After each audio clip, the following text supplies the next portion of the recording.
శ్రీ మహాగణాధిపతయ నమః. ఈరోజు మనం 2023 సంవత్సరం ఆగస్టు నెల రాశి ఫలాల్లో భాగంగా తులారాశి వారికి ఈ మాసం ఎలా ఉంటుంది అనేటువంటి అంశం గురించి తెలుసుకుందాం. తులారాశి అనగానే చిత్తా నక్షత్రం 3-4 పాదాలు, స్వాతి నక్షత్రం 1-2-3-4 పాదాలు, విశాఖ నక్షత్రం 1-2-3 పాదాల్లో అంటే ఈ నక్షత్ర పాదాల్లో జన్మించిన వాళ్ళందరినీ కూడా మనం తులారాశి జాతకుల కింద పరిగణిస్తాం. ఈ తులారాశి జాతకులకి ఈ మాసం గ్రహచార రీత్యా వీళ్ళకి ఎలా ఉంటుంది, ఏ జాగ్రత్తలు పాటించాలి, ఏ విషయంలో ఏది పాటిస్తే వీళ్ళు ఏ వ్యవహారంలో అయినా సరే చక్కటి విజయాన్ని నమోదు చేసుకుంటారు, చక్కగా ఆర్థికాభివృద్ధిని పొందగలుగుతారు అనేటువంటి అనేక అంశాల గురించి క్లుప్తంగా తెలుసుకుందాం. ఇది తెలుసుకోబోయే ముందు కాస్త గ్రహగతులను కనుక పరిశీలించినట్లయితే తులారాశికి జన్మరాశిలో కేతువు, సప్తమ రాశిలో గురు రాహువులు, పంచమ స్థానంలో శని, కర్కాటకంలో రవి, సింహంలో కుజ బుధ శుక్రులు సంచరిస్తున్నారు.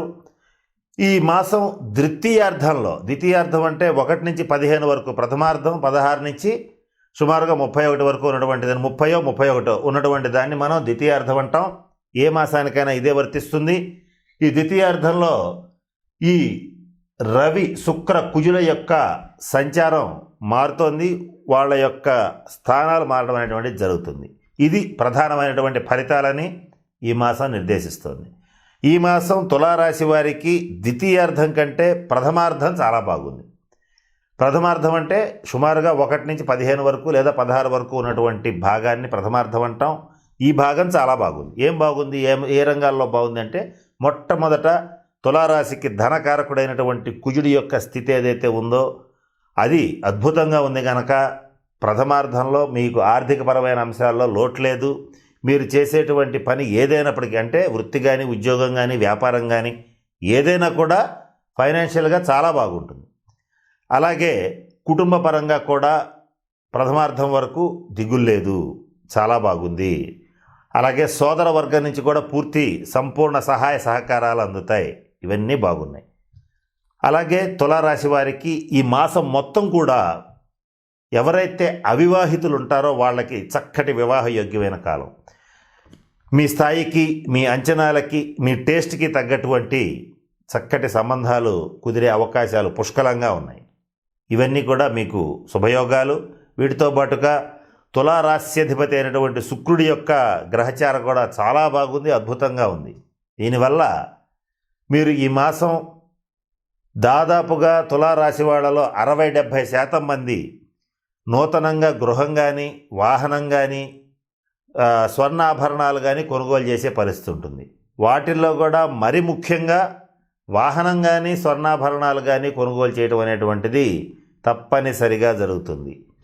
అది కూడా తులారాశి స్త్రీలకి మరింత బలంగా ఉంది ఈ యోగం.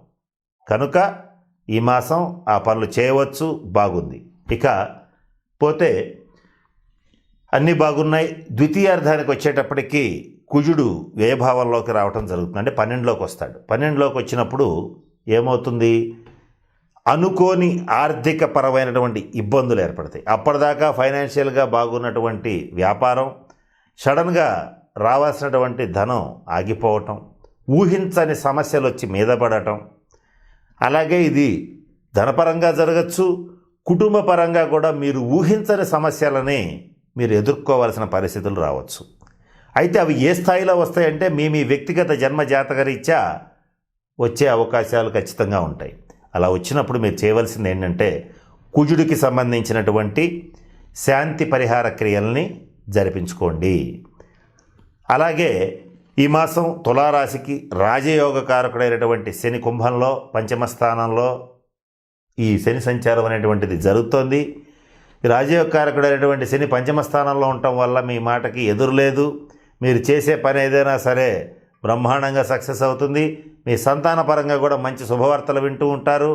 అలాగే విదేశీ యానం సౌఖ్యం ఉంది, విదేశాలకు వెళ్ళగలుగుతారు.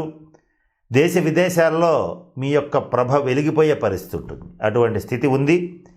అయితే ఇక్కడ మనం గమనించాల్సిన అంశం ఏంటంటే ఈ మాసంలో రవి శనుల యొక్క సమసప్తక స్థితి, కుజ శనుల యొక్క సమసప్తక స్థితి ఎక్కువ కాలం నడుస్తోంది. దీనివల్ల ఏమవుతుందంటే యోగం అయితే బాగుంటుంది, ఆర్థికంగా కూడా బాగుంటుంది, కుటుంబ పరంగా బాగుంటుంది. కానీ తండ్రి గారికి కానీ జీవిత భాగస్వామికి కానీ కొంత అనారోగ్య సూచనలు ఏర్పడే పరిస్థితులు ఉంటాయి. తండ్రి గారికి లేదా తండ్రి వంటి వాళ్ళకి ఎవరికైనా సరే ఇటువంటి అనారోగ్య సూచనలు ఏర్పడే పరిస్థితులు ఉంటాయి.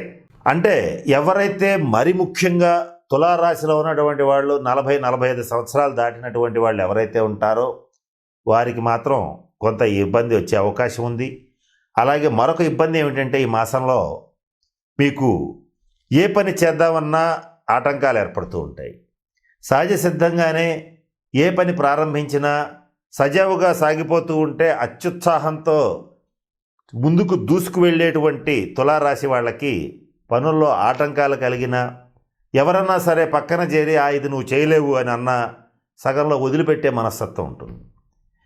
అటువంటి పరిస్థితులు ఉన్న తులారాశి వాళ్ళకి ఈ మాసంలో వచ్చే ఆటంకాల రీత్యా ప్రతి పనిని వాయిదా వేసే పరిస్థితి వస్తుంది. పనుల్లో కాస్త బద్ధకం ఏర్పడుతుంది. చేసేటువంటి పని మీద నిబద్ధత ఉండదు.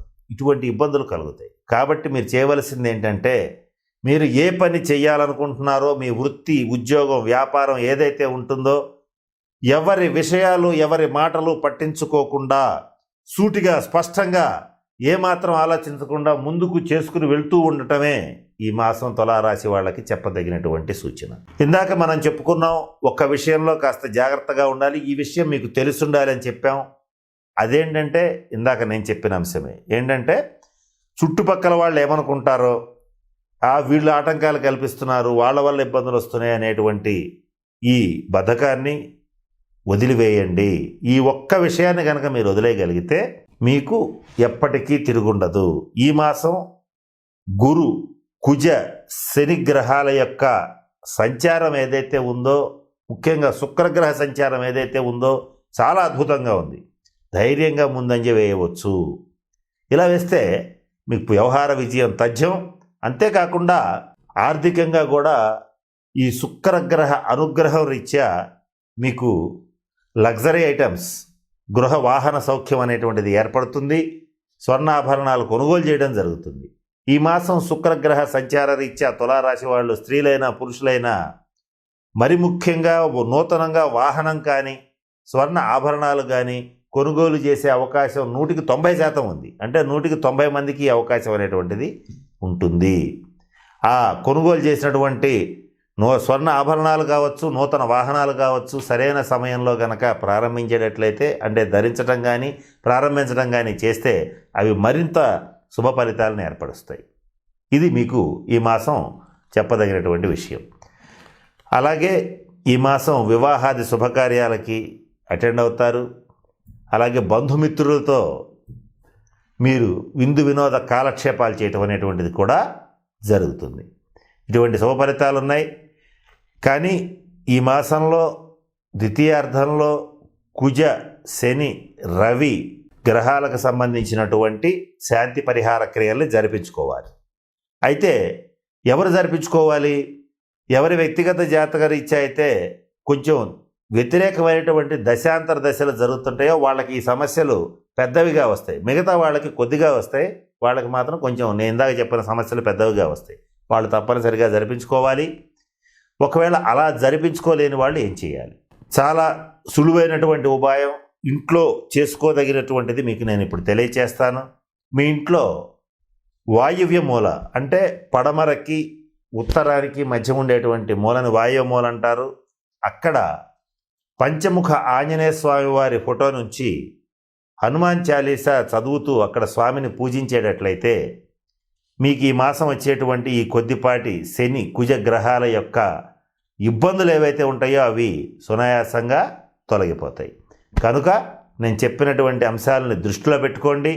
ఏదేమైనప్పటికీ ఓవరాల్గా అధిక శాతం శుభ ఫలితాలే ఉంటున్నాయి.